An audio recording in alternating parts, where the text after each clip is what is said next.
नमस्कार मित्रांनो, कसे आहात सगळे? बरे आहात ना? आज आपण बघूया ठरलं तर मग या मालिकेचा आजचा म्हणजेच 24 जानेवारीचा एपिसोड. एपिसोडच्या सुरुवातीला आपल्याला दाखवतात की सगळे सुभेदार नाश्त्यासाठी आलेले असतात. प्रताप म्हणतो, महिपतने सुमनला किडनॅप करण्याचं कारण काय? मला तेच कळत नाही अजून पण.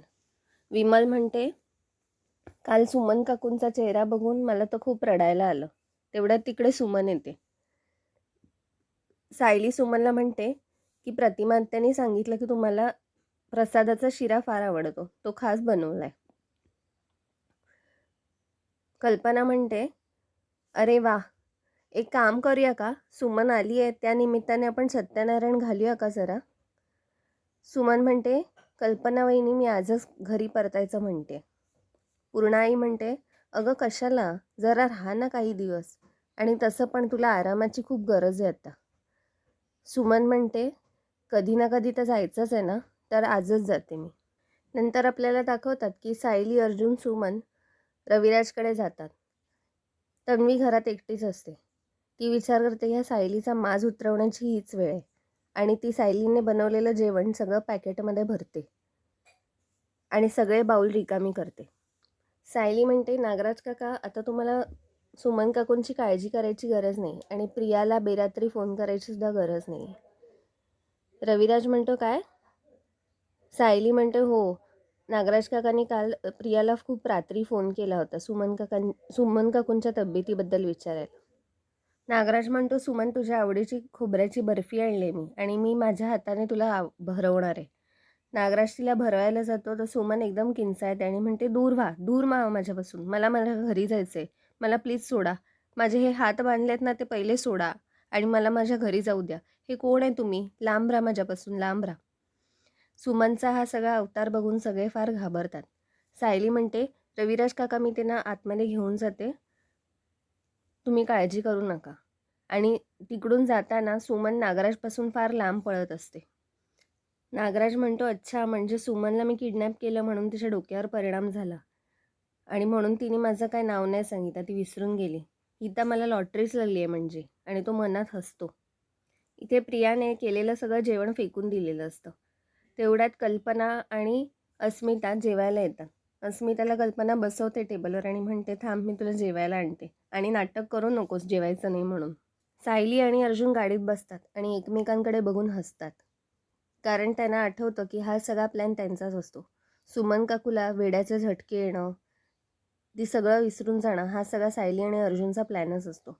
म्हणजेच नागराजला हे कळणार नाही की सुमन काकूने अर्जुन आणि सायलीला सगळं सांगितलेलं आहे आणि तो गाफील राहील, आणि नंतर हळूहळू त्याच्या विरुद्ध पुरावे गोळा करता येतील, म्हणून सुमन हे सगळं नाटक करत असते. कल्पना इकडे विमलला विचारते, विमल, सायलीने स्वयंपाक केला होता ना गं? विमल म्हणते, अहो मला पण माहिती नाही, मी कपडे धुवत होते आणि नंतर मागची खोली साफ करत होते. तेवढ्यात तिकडे तन्वी येते. तन्वी म्हणते, हे काय, तुझ्या लाडक्या सुनेने स्वयंपाक न करताच गेली उंडगायला नवऱ्यासोबत? तेवढ्यात तिकडे सायली आणि अर्जुन येतात. तन्वी म्हणते, या या या, तुमचीच वाट बघत होतो. कल्पना म्हणते, अगं सायली, मी आत्ताच खाली आले, मला वाटलं तू स्वयंपाक करून गेली होतीस. सायली नंतर भांडी चेक करायला जाते तर स्वयंपाक काहीच नसतो. तिच्या लक्षात येतं की हे प्रियाचंच काम आहे. ती लगेच येते तिथे. प्रिया म्हणते, तुला उंडगायला मात्र वेळ आहे, पण पूर्णाजी आणि अस्मितासाठी तरी निदान स्वयंपाक करून जायला हवंतस ना, स्वतःची कामं सोडून कशाला बाहेर जातेस गं? आणि माझ्या माहेरी हक्क सांगायला जायची काय गरज आहे? अर्जुन म्हणतो, तुला तुझं माहेर तुटलंय याचा राग माझ्या बायकोवर काढू नकोस आणि तू जरा तोंड बंदच ठेव. सायली म्हणते, मी स्वयंपाक करूनच गेले होते, तो पण पूर्ण. तन्वी म्हणते, मग काय कोण भूत आलं होतं का स्वयंपाक खाण्यासाठी?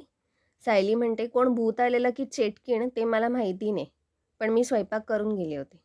ते सगळं जाऊ दे. आई, मी तुम्हाला पुढच्या 15 मिनिटात अस्मिताताईंसाठी जेवण तयार करते, तुम्ही काही काळजी करू नका. सगळे नंतर मस्तपैकी जेवायला बसतात आणि सगळ्यांना जेवण फार आवडतं.